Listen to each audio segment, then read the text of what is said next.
मैं डॉक्टर भामा अग्रवाल आपके अपने यूट्यूब चैनल पर आपका स्वागत करती हूँ, अभिनंदन करती हूँ।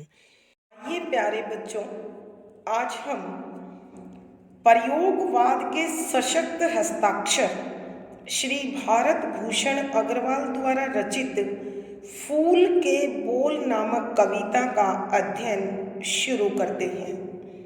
यह कविता उनके मुक्तक काव्य में एक विशेष स्थान रखती है। यहाँ इस कविता के माध्यम से कविवर मानव समाज को सिखाना चाहते हैं कि प्रत्येक मनुष्य का इस मानव के इतिहास में और समाज के निर्माण में अत्यंत महत्वपूर्ण स्थान होता है। अतः हर व्यक्ति को चाहिए कि वह अपने दायित्व को समझे और अपनी अपनी भूमिका को अवश्य निभाए। मानव का स्वभाव होता है कि वह सौंदर्य की प्रशंसा तो करता है, लेकिन उस सौंदर्य के निर्माण में उसकी क्या भूमिका होनी चाहिए और उस भूमिका के लिए उसे कितना तपना पड़ता है, कितना त्याग करना पड़ता है, तभी सौंदर्य का निर्माण होता है। उसे अभी यह समझने की आवश्यकता है। कवि इसी विषय को समझाने के लिए बसंत ऋतु और बसंत ऋतु के निर्माण में उसके सौंदर्य में एक एक फूल का जो योगदान है, उसके माध्यम से कवि ने संपूर्ण मानव जाति को सीख देने की कोशिश की है। इस कविता में कविवर बसंत ऋतु की प्रशंसा करते हैं। वह हंसते खिलखिलाते रंग बिरंगे महकते हुए फूलों को देखकर अत्यंत प्रसन्न हो जाते हैं और उस महक को जब अपने अंतर आत्मा में महसूस करते हैं तो उनकी आत्मा तृप्त हो जाती है और बरबस ही कवि के होठों पर वसंत ऋतु की प्रशंसा के बोल फूट पड़ते हैं। जब एक पुष्प बसंत की इस प्रशंसा को सुनता है तो वह कवि को संबोधित करते हुए कहता है कि हे कविराज, मैं इस बसंत के सौंदर्य का वास्तविक सच तुम्हें बताता हूँ। निसंदेह बसंत ऋतु प्रशंसा के योग्य है और इसकी प्रशंसा करना सर्वथा उचित है, पूरी तरह सही है। परंतु क्या तुमने कभी बसंत ऋतु के इस वैभव के निर्माण को समझा है कि यह बसंत इतनी सौंदर्यमयी, इतनी समृद्ध और इतनी वैभवशाली कैसे हुई? हम सब फूलों ने मिलकर इस सौंदर्य को गढ़ा है, बनाया है। तुम बसंत ऋतु की प्रशंसा कर रहे हो, यह बिल्कुल सही है, लेकिन तुम उन फूलों को देखो जो हर क्यारी में उगे हुए हैं और इस क्यारी का हर एक फूल भिन्न भिन्न प्रकार के मौसम, जलती धूप, बरसती बारिश, कपकपाती ठंड और सूर्य की ऊष्मा को झेलकर बड़ा हुआ है। और जब प्रत्येक फूल ने इसे तपा है, प्रत्येक फूल ने इसे सहा है, तभी वो खिला है, महका है और उन सबके रंग, उन सब की महक ने बसंत ऋतु को निर्मित किया है, बनाया है। लेकिन तुमने बसंत का सौंदर्य तो देखा, लेकिन हर उस फूल की लगन को महसूस नहीं किया जिसके कारण यह बसंत बनी। फूल ने बड़े लंबे समय तक मिट्टी के अंधकार को झेला, उसकी नमी से संघर्ष किया, तब सूरज से आंखें मिला पाया। अतः तुम भी जिस दिन इस सच्चाई को जान जाओगे कि बिना संघर्ष के सौंदर्य उत्पन्न नहीं हो सकता, उस दिन यह समूचा मानव इतिहास भी बसंत के समान सुंदर होगा, आकर्षक होगा, समृद्ध होगा, वैभवशाली होगा और वहाँ खूबसूरती होगी। तो हे कविराज, तुमने प्रत्येक क्यारी में खिले हुए फूल के सौंदर्य को देखा, फूलों के निर्माण से या फूलों के विकास से जो बसंत ऋतु निर्मित हुई उसको भी देखा, लेकिन एक एक फूल की उस लगन को नहीं देखा, उस मेहनत को नहीं देखा, उस योगदान को नहीं देखा जिसके कारण यह बसंत निर्मित हुई हो। यहाँ कविवर मानव को भी यही संदेश देते हैं कि हे मानव, तुम अपने मानव समाज को सुंदर बनाने में अपनी भूमिका को समझ और उस भूमिका के अनुसार अपना योगदान और सहयोग दे। आइए हम अब इन्हीं भावों से भरी कविता का अध्ययन आरंभ करते हैं। पद संख्या 3। हमने यानी मैंने, मुझ जैसे मेरे इन अनगिनत साथियों ने, जिन्होंने इस क्यारी में अपने अपने ठाव पर धूप और बरसात, जाड़ा और पाला झेल सूरज को तपा है, पूरी आयु एक पांव पर। प्रसंग प्रस्तुत पद हमारी हिंदी की पाठ्य पुस्तक आधुनिक हिंदी कविता में संकलित प्रयोगवाद व नई कविता के सशक्त हस्ताक्षर श्री भारत भूषण अग्रवाल जी द्वारा रचित फूल के बोल नामक कविता से लिया गया है। संदर्भ, यहाँ कविवर एक फूल के त्याग, संघर्ष और जुझारू जीवनी शक्ति के माध्यम से कवि मानव को संदेश देना चाहते हैं कि जिस प्रकार एक फूल का संघर्ष बसंत ऋतु के सौंदर्य का निर्माण कर सकता है, ठीक उसी प्रकार एक मनुष्य का पुरुषार्थ, उसका त्याग, उसकी संवेदनशीलता, उसकी उदारता, उसकी मेहनत और उसकी लगन विश्व समुदाय को, मानव के इतिहास को, समाज को अत्यंत सुंदर, संपन्न, समर्थ, आकर्षक बना सकती है। यहाँ कविवर बता रहे हैं कि इस संसार में प्रत्येक जीव विश्व समुदाय का एक अभिन्न अंग है और जब तक सभी अंग समर्थ नहीं हो, जब तक सभी अंग सहयोगी ना हो, तो विश्व शरीर पूर्ण नहीं हो सकता और न वो पूर्ण हो सकता है और न ही वो सुंदर हो सकता है।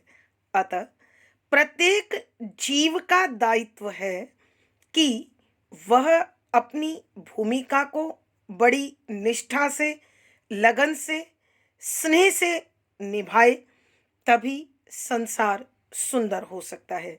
यहाँ फूल इसी प्रकार का संदेश देते हुए कहता है कि व्याख्या, शब्दों के अर्थ साथ साथ हमने यानी फूल कहता है फूल समुदाय ने, यानी अर्थ मैंने, मुझ फूल ने, मुझ जैसे, मेरे जैसे ही, मेरे मेरे साथी, इन जो इस क्यारी में दिखाई दे रहे हैं, अनगिनत, जिन्हें गिना नहीं जा सकता, साथियों ने, दोस्तों ने, जिन्होंने इन सब फूलों ने इस क्यारी उपवन का हिस्सा में अपने अपने खुद के ठाव स्थान पर धूप, सूरज की धूप और बरसात, बारिश, जाड़ा, ठंड और पाला, बर्फ गिरना झेल सहन करके सूरज को तपा है, कि सूरज की गर्मी को सहा है पूरी आयु एक पांव पर, कि अपनी पूरी आयु तक एक पांव पर खड़ा होना अर्थात अत्यंत लगनशील, परिश्रमी, मेहनती होना। तो यहाँ फूल कहता है कि हे मानव, तूने बसंत ऋतु के सौंदर्य को सराहा है, बखाना है, उसका गुणगान किया है। निसंदेह यह ऋतु इस प्रशंसा के योग्य भी है, लेकिन इसको जो प्रशंसा प्राप्त हो रही है वो इस ऋतु के पुरुषार्थ का परिणाम नहीं है, बल्कि यह पुरुषार्थ हम फूलों का है, हम कलियों का है, हम पत्तों का है, हम फलों का है। इस सत्य को कहते हुए फूल कहता है, हमने यानी हम फूलों के समुदाय ने मिलकर, यानी मैंने, कि मैं भी उसी का अंग हूं, मुझ जैसे मेरे इन अगणित साथियों ने, कि मेरे जैसे ही यहाँ इस क्यारी में इतने फूल जिनकी गिनती संभव नहीं है, ये सब मेरे वो साथी हैं जिन्होंने इस क्यारी में अपने अपने ठावों पर, कि ये अपने अपने स्थान पर खड़े रहे और इस उपवन के हिस्से को सुंदरता देने के लिए संघर्ष करते रहे। और इस संघर्ष में इन्होंने तमतमाती धूप को झेला, बरसती हुई बारिश के प्रहार को सहा, कंपाती हुई ठंड को सहन किया और गिरती हुई बर्फ को भी हमने अपने अंदर सहेज लिया। सूरज को तपा है पूरी आयु एक पांव पर, कि सूरज की जो गर्मी है वो गर्मी हमने आत्मसात की है, अपने अंदर समेटी है पूरी आयु एक पांव पर, कि सारी आयु भर हम एक पांव पर खड़े होकर इन मौसम के सभी रूपों को सहन करते रहे, सहते रहे और इस बसंत ऋतु के निर्माण के लिए अपने सौंदर्य को निखारते रहे, ताकि हमारी सुंदरता से बसंत को प्रशंसा प्राप्त हो, बसंत सुंदरता से निखर जाए, संवर जाए और संसार भर को अपने इस अनूठे सौंदर्य से, समृद्धि से आनंद विभोर बना सके, प्रसन्न बना सके, खुश बना सके। आइए बच्चों, हम एक बार फिर इस पद की व्याख्या करते हैं। यहाँ एक फूल कविराज को संबोधित करते हुए कहता है कि हे कवि, तूने इस बसंत की सुंदरता का जो बखान किया है, जो गुणगान किया है, वह सही है। वास्तव में यह बसंत ऋतु अपने इस अनुपम सौंदर्य के कारण इस प्रशंसा के योग्य है, लेकिन तुम बसंत के इस सौंदर्य में छिपे सत्य को नहीं जानते हो। यह इसके अपने पुरुषार्थ का परिणाम नहीं है। बसंत ने स्वयं के लिए कोई संघर्ष नहीं किया है। यह संघर्ष हम फूलों का है, यानी मैंने, कि मुझ जैसे फूलों ने और मैंने, जो इस उपवन के इस हिस्से में तुम मेरे अनगिनत दोस्तों को, साथियों को, सहयोगियों को देख रहे हो, उन सब सहयोगियों ने इस बसंत को सजाने में, संवारने में, निखारने में अत्यंत संघर्ष किया है।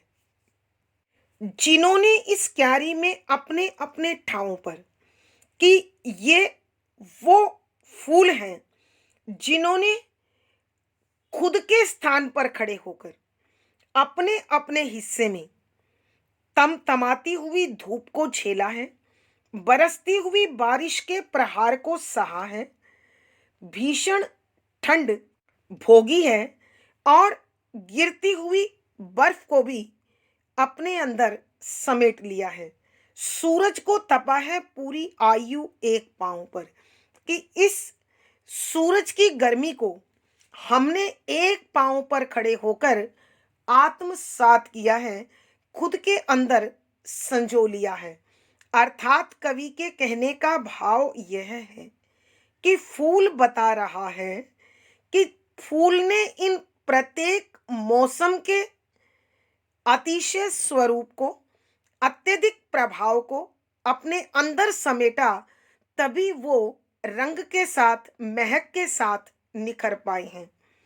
अर्थात कहने का भाव यह है, जब मनुष्य सजगता के साथ, तत्परता के साथ, भावना के साथ, लगन के साथ, पुरुषार्थ के साथ निखरने और संवरने के लिए संघर्षशील होता है, जुझारू होता है, तभी वो स्वयं को तो सौंदर्य देता ही देता है, लेकिन जिस समुदाय का वो अभिन्न अंग है, उस समुदाय को भी सौंदर्य के यौवन तक पहुंचा देता है। भावार्थ, कवि के कहने का भाव यह है कि मानव विश्व समुदाय का एक अद्भुत, अलौकिक, अद्वितीय, अभिन्न अंग है।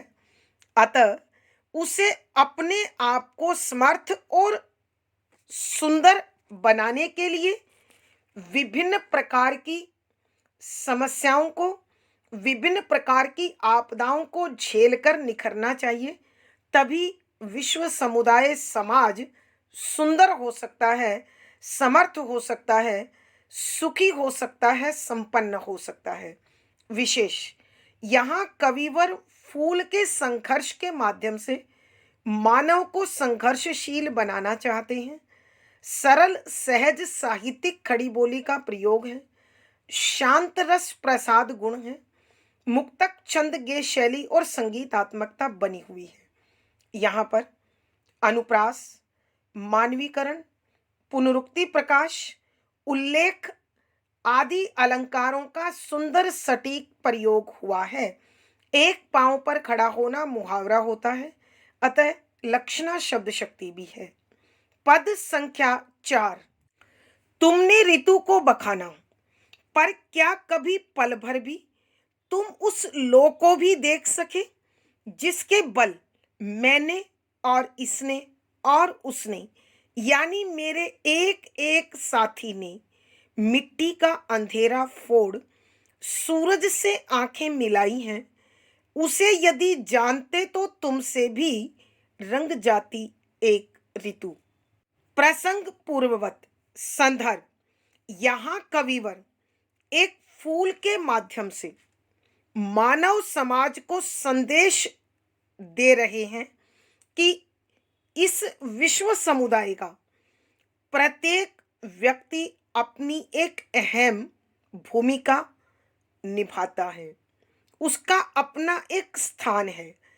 जिस प्रकार फूल त्यागशील होकर, संघर्षशील होकर स्वयं को निखारता है और उस निखार से बसंत को प्रशंसा दिलाता है, ठीक उसी प्रकार मनुष्य को भी सुंदर समाज के निर्माण के लिए, मानव इतिहास को सुंदर बनाने के लिए और विश्व समुदाय को संपन्न और सुखी बनाने के लिए सहयोगी, त्यागशील और संघर्षशील बनना चाहिए।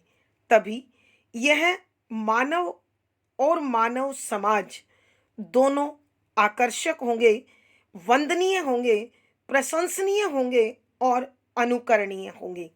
इसी प्रकार का संदेश देते हुए कविवर लिखते हैं कि व्याख्या, शब्दों के अर्थ साथ साथ तुमने कवि के लिए प्रयोग हुआ है।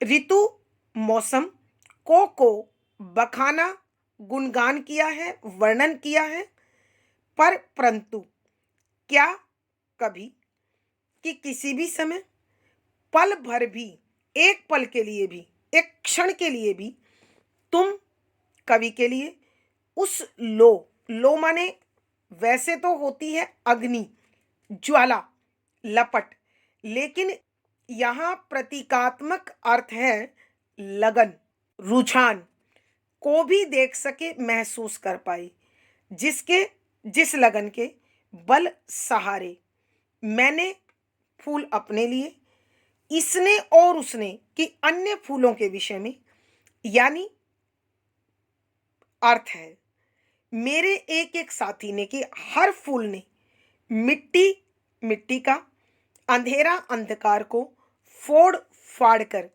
सूरज से आंख मिलाई है, अर्थात इस सुंदर संसार को देखा है, सूरज को दिखाया है अपने अस्तित्व के बारे में, अपने वजूद के बारे में, अपने सौंदर्य के बारे में। उसे यदि जानते कि इस सच्चाई को तुम जान जाते, तुमसे भी रंग जाती एक ऋतु, कि तुम भी एक बसंत का निर्माण करने में कामयाब हो जाते।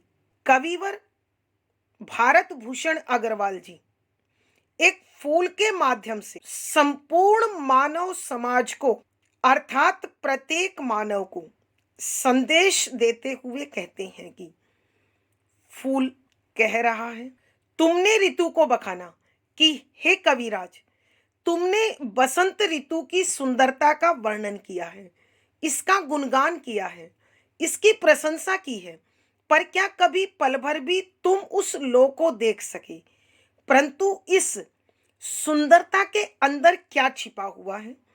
यह सुंदरता किसकी लगन का परिणाम है? किसकी त्याग से, किसकी सेवा से, किसके संघर्ष से निखर कर आई है, संवर कर आई है? क्या कभी तुमने उस लगन को देखने का, समझने का, महसूस करने का कभी प्रयास किया है? अगर तुम उस लगन को महसूस कर लेते, जिसके बल मैंने और इसने और उसने, यानी मेरे एक एक साथी ने, कि इस लगन की उस ताकत को अगर तुमने महसूस किया होता, जो हम सब फूलों में छिपी हुई है, हम सब फूलों में बसी हुई है, हम सब फूलों ने अपने अंदर संजो रखी है, तो तुम भी इसके महत्व को समझ जाते। हमारी उस लगन का ही परिणाम है कि मिट्टी का अंधेरा फोड़ सूरज से आंखें मिलाई है, कि हमने मिट्टी के जो अंधकार को सहा है, मिट्टी के उस अंधेरे में हम संघर्षशील रहे हैं, तब हमें सूरज का प्रकाश दिखाई दिया है। अर्थात यहाँ इस फूल के माध्यम से कवि कहना चाहते हैं कि संघर्ष का दौर अत्यंत भयावह, अत्यंत कठोर और दुखमय होता है, लेकिन उस संघर्ष का ही परिणाम होता है सूरज की सुंदरता के समान यश को प्राप्त करना, उसी की भांति ओज को, गुण को, यश गाथा को पाना। तो यहाँ फूल बता रहे हैं कि जब हमने मिट्टी के अंधेरे को झेला है, तभी सूरज से आंख मिला पाए हैं और अपने आप को उसके सौंदर्य के सामने टिका पाए हैं। उसे यदि जानते तो तुमसे भी रंग जाते एक ऋतु, कि यदि तुम भी इस लगन के महत्व को समझ जाते, इस सहयोग को, इस त्याग को, इस सच्चाई को भली भांति जान पाते, तो तुम भी एक बसंत ऋतु का निर्माण कर पाते। अर्थात कवि के कहने का भाव यह है कि हे मानव, यदि तुम इस संघर्षशीलता को, इस पुरुषार्थ को, इस त्याग को, इस सहयोग के आनंद को समझ पाते, इस त्याग के सुख को महसूस कर पाते, तो निश्चित रूप से मानव समाज आज रंग भरा, आनंद भरा और सुखमय होता। यहाँ किसी प्रकार का कोई अभाव, कोई कमी, कोई दुख दिखाई नहीं देता। आइए बच्चों, हम एक बार फिर इस पद की व्याख्या करते हैं। यहाँ कवि भारत भूषण अग्रवाल जी संपूर्ण मानव समुदाय को, अर्थात प्रत्येक मानव को त्याग और संघर्ष का पाठ एक फूल के माध्यम से पढ़ाते हुए कहते हैं कि वह फूल कवि को संबोधित करते हुए कहता है कि हे कविराज, तुमने बसंत ऋतु की सुंदरता का गुणगान किया है, इसके सौंदर्य का वर्णन किया है, इसे सराहा है, इसकी प्रशंसा की है, इसका बखान किया है। हाँ, यह बसंत ऋतु अपने सौंदर्य के कारण इस प्रशंसा के योग्य है। लेकिन क्या तुमने कभी एक क्षण के लिए भी इस सौंदर्य में छिपे हुए संघर्ष को समझा है कि यह जो अथाह सौंदर्य, असीम सुंदरता, अपार यौवन इस बसंत ऋतु को प्राप्त हुआ है, यह किसकी देन है? कभी तुम उस लगन को, उस सच्चाई को, उस त्याग को, उस सहयोग को एक पल के लिए भी देख पाए, समझ पाए, महसूस कर पाए? ये वो लगन है जिसके बल मैंने और इसने और उसने, यानी मेरे एक एक साथी ने, कि ये वो लगन है जिस लगन के कारण मैंने और मेरे जैसे इस क्यारी में उगे हुए अनेक फूल साथियों ने न जाने कितना संघर्ष किया है, कितना पुरुषार्थ किया है, कितना त्याग किया है। मिट्टी का अंधेरा फोड़ सूरज से आंखें मिलाई है कि उसी संघर्ष के बल पर, उसी जुझारूपन के बल पर, उसी पुरुषार्थ के बल पर हमने मिट्टी के अंधकार के साथ संघर्ष किया, तब जाकर हम सूरज से आंख मिलाने में सफल हुए हैं। अर्थात कवि के कहने का भाव यह है कि फूल जब मिट्टी की कठोर सतह के नीचे संघर्ष करता रहा, तभी उसे सूरज की रोशनी और उसकी ऊष्मा से मिलने का सुअवसर प्राप्त हुआ। अर्थात कवि इस पुष्प के माध्यम से मानव जीवन के संघर्ष को दर्शाना चाहते हैं कि जब जब मनुष्य संघर्ष के अंधकार के साथ संघर्षशीलता को अपनाते हुए दृढ़ लगन के साथ आगे बढ़ता है, तभी उसे सुनहरा, उज्जवल, ओज से भरा, यश से भरा सुंदर इतिहास, गौरव गाथा प्राप्त होती है। इसीलिए पुष्प कहता है, उसे यदि जानते तो तुमसे भी रंग जाती एक ऋतु। यदि तुम भी इस संघर्ष, त्याग, सहयोग और दान देने के महत्व को समझते तो निश्चित रूप से एक बसंत ऋतु का निर्माण तुम भी कर सकते थे। तुम्हारे भी त्याग के रंग में, आनंद के रंग में, सुख के रंग में एक मौसम रंगा हुआ होता। अर्थात कवि के कहने का अभिप्राय है कि यदि मानव भी जब इस प्रकार के श्रेष्ठ गुणों को अपनाकर उदारता से त्यागशील बनता है, तभी मानव समाज सुखमय, आनंदमय और संपन्न बन पाता है।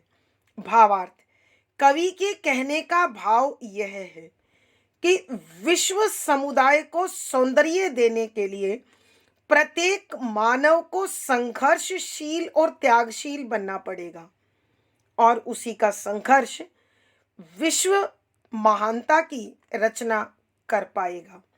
विशेष यहाँ कवि ने फूल के माध्यम से मानव को संघर्षशील, त्याग में बनने की प्रेरणा दी है और उसे सहयोग के लिए प्रेरित किया है, ताकि संपूर्ण मानव जाति संपन्न, सुखी और सुंदर बन पाए।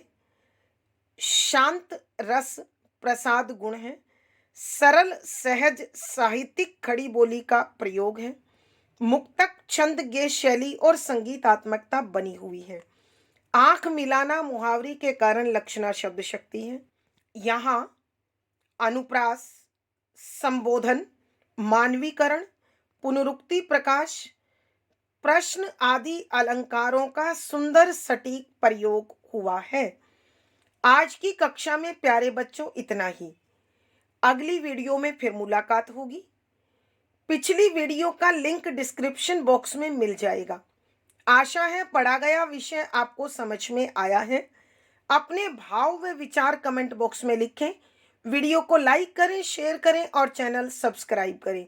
आपका दिन और जीवन मंगलमय हो, इसी शुभकामना के साथ आभार, धन्यवाद।